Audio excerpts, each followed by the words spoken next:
Okay, Kuya Rex. Oh, Tito! Long time ah! Kamusta po? Buti naman! Tara, punta tayo kay Mama. Ma! Ay, report ako si Kuya Rex. Ha? Saan?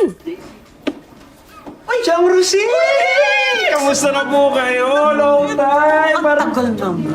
Grabe naman, parang hindi kayo tumatanda. Diba? Parang mga kabatch at kaedad mo na yung mga Eyabab dito ah. Yabab? Ano eh? Eyabab! Oh, babae lang po yun na binaliktad. Ay, naku, ikaw talaga.